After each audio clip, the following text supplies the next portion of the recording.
Good morning class.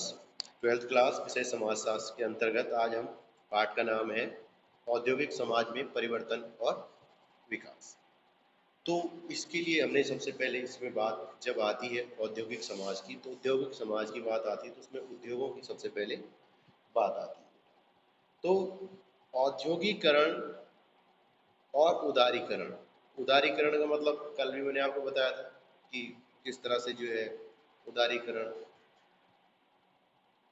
बाजारी अर्थव्यवस्था से सरकार का प्रभाव धीरे धीरे कम होकर या एक समय समाप्त होने को ही उदारीकरण। यह कहने का मतलब है कि जैसे भूमंडलीकरण और उदारीकरण है, तो जब भूमंडलीकरण का मतलब यह है कि जब एक देश की अर्थव्यवस्था पूरे विश्व की अर्थव्यवस्था के साथ मिलकर काम करती है, यानी कि विश्व की वैश्विक अर्थव्यवस्था के साथ काम करेगी, सबके लिए जो है क्या हो जाएगा, व्यापार के द्वार सभी देशों के लिए खोल दिए जाएंगे।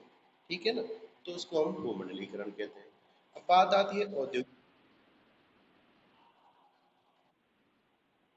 तो औद्योगिकरण की जो दशाएं हैं, सबसे पहले किन किन दशाओं में जो है औद्योगिकरण का विकास होता है, कौन कौन सी कंडीशंस ऐसी हैं कि जो औद्योगिकरण को प्रोत्साहन देती है। जैसे जनता का वैज्ञानिक दृष्टिकोण भी औद्योगिकरण को बढ़ावा देता है। जिस स्थान पे प्राकृतिक संसाधनों की अधिकता होती है या प्राकृतिक संसाधन अधिक मात्रा में होते हैं, जैसे खनिज पदार्थ हम बोल सकते हैं, तो वहाँ पे उद्योगों की स्थापना को जो है प्रोत्साहन मिलता है।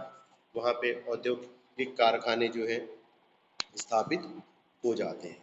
जैसे कहीं पे लोहा, कोयला, तेल आदि इन चीज़ों की आवश्यकता औद्योगिकरण में पड़ती है। तो जहाँ पे इन चीज़ों की अधिकता है वहाँ पे जो है उद्योगों का विकास आसानी से हो जाता है। यानी कि ये जो खनिज पदार्थों का प्रचुर मात्रा में पाया जाना, ये भी औद्योगिकरण के विकास के लिए एक सामान्य दशा मानी जा सकती है। अब है नागरिकों में जागरूकता। नागरिक, जिस देश के नागरिक जितने जागरूक होंगे उतनी ज़्यादा जो है वहाँ पे वैज्ञानिक आविष्कारों की स्वीकृति होगी। यानी कि जो विज्ञान आविष्कार करेगा वो क्या होगा, और अपने जीवन में उनको लाने की कोशिश करेंगे, जिससे जो है उद्योगों को प्रोत्साहन मिलता है।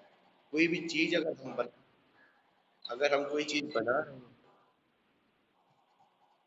ठीक है, यानी कि जब जनता विज्ञान के आविष्कारों को जो है अपने जीवन में शामिल करेगी, तो निश्चित है कि उनका विकास होगा, उनका उत्पादन बढ़ेगा। तो से क्या होगा, फिर उद्योगों का विकास होगा, उसके संबंधित उद्योग लगेंगे। तो वैज्ञानिक दृष्टिकोण होना भी जो है एक औद्योगिकरण के लिए सहायक दशा मानी जा सकती है। फिर कई चीज़ें हैं औद्योगिकरण के कारण जो है।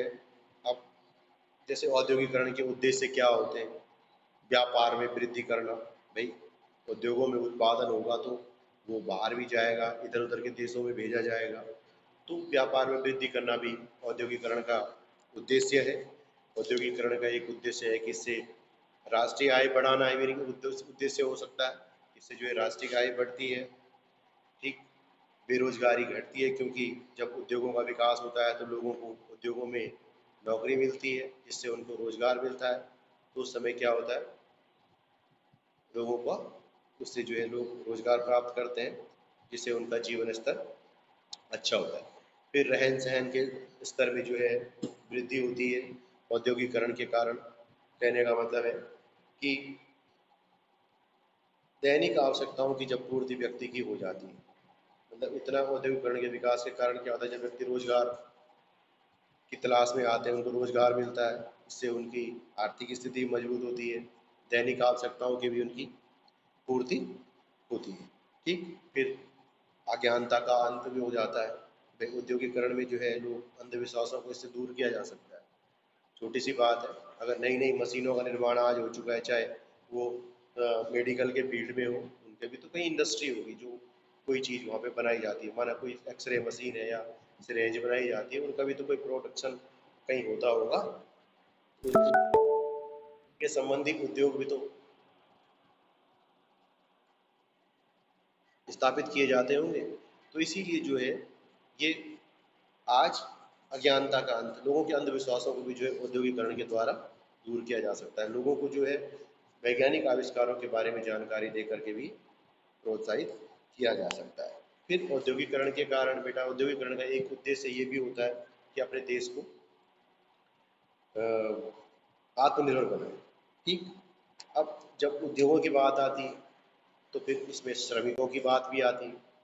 श्रमिक जो उद्योगों में काम करते हैं, फिर कोई ज़रूरी नहीं है कि कई सारी ऐसी चीज़ें हैं, जैसे कोई खदानों में काम करते हैं, जो ज़मीन के अंदर भूमिगत खानों में भी काम करते हैं, चाहे वहाँ से कोई भी धातु निकालनी हो या सुरंग खोदनी हो। कोई खुली खानों में काम करते हैं, उनको भी जो है बेटा तरह तरह की समस्याओं का उनको सामना करना पड़ता है। ठीक है। मतलब जो खदान मजदूर हैं, उनको बहुत ही ज़्यादा जो है खराब स्थितियों में जो है काम करना पड़ता है। जो कुछ कारखाने ऐसे होते हैं कि जो ज़मीन के अंडरग्राउंड होते हैं, ज़मीन के नीचे होते हैं, वहाँ पे जो है कभी बाढ़ आना, कभी आग लग जाना, कभी ऊपरी सतह का धंस जाना, बहुत सी जो है खतरनाक स्थिति का जो है सामना वो लोग करते हैं। कभी कभी क्या होता है कि कभी कहीं खुदाई चल रही तो कहीं से जहरीली गैस निकल आती है, कहीं से जो है आपको कभी ऑक्सीजन की कमी हो जाती है। तो बहुत सारे क्या है कि वो लोग ऐसे वातावरण में काम करते हैं कि उनको जो है टीबी और सांस से संबंधित बीमारियां उनको होनी शुरू हो जाती है।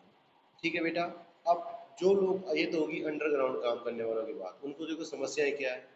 कभी कभी बाढ़ आना, अंदर ही जो है कभी कभी पानी निकल आता है पूरी सुरंग के अंदर, तो कितने मजदूर कहाँ जाएंगे जो जमीन के अंदर काम कर रहे हैं।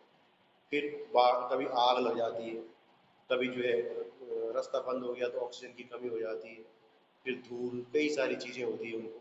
तो क्या है कि उनका शरीर क्या है, फिर उनके फेफड़ों में भी कमी आने लगती है, उनको सांस से संबंधित बीमारियां होने लगती हैं, टीबी हो जाती है जो अंडरग्राउंड। फिर जो खुली खानों में काम करते हैं, अब खुली खानों में काम करते हैं वो तेज़ धूप में भी उनको काम करना पड़ता है, बरसात में भी काम करना पड़ता है, कभी जो है किसी चीज़ के गिर जाने से जो है उनको चोट भी लगने की संभावना रहती है। और इस तरह की दुर्घटनाओं के मामले में जो है भारत काफ़ी आगे, भारत में जो है इस तरह की दुर्घटनाएं होती रहती है। ठीक है बेटा। इसके लिए जो है सरकार ने एक कानून भी बनाया था, खदान कानून, लेकिन ये भी जो है इनकी स्थिति में ज़्यादा फर्क लाने में सफल नहीं हुआ है।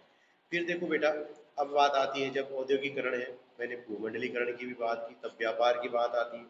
तो भूमंडलीकरण ने जो है कई सारे कामगार होते हैं, उनके जीवन में जो है क्या होता है, अकेलापन भी उनके जीवन में आ गया है। कैसे? अब भूमंडलीकरण के कारण जो है अनेक उद्योगों में प्रवासी कामगारों की संख्या में वृद्धि हुई है। उदाहरण के लिए जो है मछली पालन, मछली पालन का है, समुद्र के किनारे होते हैं, तो यहाँ पे जो है कर्नाटक और तमिलनाडु तथा केरल की जो महिलाएं हैं वो कार्य करती हैं। फिर वो क्या करती हैं, 10-12 की संख्या में जो है एक ही कमरे में रहती हैं। कभी कभी तो ये वहाँ पाली में रहती है, कहने पाली मतलब जैसे किसी की ड्यूटी अब है तो अब वो आएंगे, फिर जो जिनकी है वो जाएंगे। ठीक है बेटा। फिर वो लोग जो है मेहनती लोग होते हैं, ऐसे में जो है उद्योगों में कई पुरुष भी अकेले प्रवास करते हैं। वे तो ये या तो वे अविवाहित होते हैं या फिर क्या करते हैं, अपने परिवार को गांव में ही छोड़ के चले जाते हैं।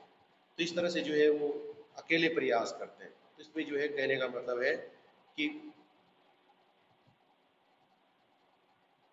भूमंडलीकरण के कारण जो है कामगारों में अकेलापन विकसित हुआ, क्योंकि कारोबार बढ़ेगा तो काम करने के लिए ऐसा नहीं है कि बेटा माना मैं हूँ, मैं देहरादून में रहता हूँ, मुझे अगर मछली फील्ड में मेरा काम है तो मछली देहरादून में थोड़ी होगी, मुझे तो साउथ जाना पड़ेगा। अब हो सकता है मेरे को वहाँ पर रहने की व्यवस्था नहीं हो तो मैं तो अकेला ही जाऊँगा, एकाकीपन हो गया। हो सकता है कोई महिला है, काम करती है तो वहीं रहती हैं वो महिलाएं, इसमें मैंने पहले ही बताया आपको कि जो केरल, तमिलनाडु, कर्नाटका की जो महिलाएं हैं वो करती हैं काम, मछली छांटने का काम होता है कई सारा। अब भूमंडलीकरण के कारण व्यापार बढ़ा है तो मछलियां भी बड़े पैमाने पर निकलती हैं। तो इसलिए जो है वहाँ पे जो क्या होता है, जो व्यक्ति काम करते हैं वो अपने परिवार से उनको अलग रहना पड़ता है, क्योंकि घर वहाँ पे तो उनके घर होते नहीं, कोई घर के काम की तलाश में जो है दूर निकल जाता है घर से, रहने की समस्या है तो अपने परिवार को घर, इस तरह से जो है एकाकीपन का विकास, अकेलेपन का विकास हो जाता है। फिर औद्योगिकरण द्वारा समानता और असमानता भी किस तरह से आती है। ठीक। औद्योगिकरण करण की जो प्रक्रिया है उसको श्रम विभाजन वाली प्रक्रिया माना जाता है, जो जरूरी भी है। ठीक। इसके प्रभाव समानता एवं असमानता दोनों प्रकार के प्रभाव लाती है। ठीक है बेटा। ठीक, मतलब कहने का है कि समानता और असमानता दोनों तरह के प्रभाव इस औद्योगिकरण के कारण आते हैं। कुछ स्थानों पे तो जबरदस्त समानता आती है, जैसे बसों, रेलगाड़ियों, कैफे, यहाँ पे जो है समानता आ जाती है, क्योंकि यहाँ पे जातिगत भेदभाव कम हो जाता है, दूरियां, सामाजिक दूरियां घट जाती हैं। ठीक इस प्रकार कुछ असमानताएं भी हैं, परंतु आर्थिक आय से संबंधित असमानताएं उत्पन्न हो जाती हैं। इसलिए जो है समान आय का वितरण नहीं है। ठीक है ना, आय संबंधी समानता जो है हमेशा रहती है। कहने का मतलब है अच्छे वेतन पाने वालों में जो है उच्च जाति का वर्चस्व आज भी बना हुआ है। अधिकांश महिलाएं जो है समान काम के लिए जो है कम वेतन पाती। तो कहने का मतलब ये है कि जो भी औद्योगिकरण के कारण असमानता भी आई है, जब व्यक्ति हर जाति धर्म का व्यक्ति जो है यातायात के साधन ट्रेनों में, बसों में एक साथ सफर किया, साइबर कैफे है, रेस्टोरेंट है, हर जगह एक साथ बैठा। इससे क्या हुआ, जातीय दूरी कमी, मतलब समानता आई कहीं ना कहीं। लेकिन असमानता क्या आई, आप देख ही रहे हैं कि जो बोला जो बड़े बड़े व्यवसाय है, अच्छे व्यवसाय है, उसमें जो है उच्च जाति के लोग काबिज हैं। और जो आज भी महिलाएं जो है पुरुषों के बराबर काम करती है, दिन भर ईंट उतनी ही पुरुष उठाता है, महिलाएं भी उठाती है, लेकिन उस महिला को जो है वेतन कम दिया जाता है। इससे ही औद्योगिकरण जो है एक तरह से असमानता भी लाता है। ठीक है बेटा, आज के लिए इतना ही।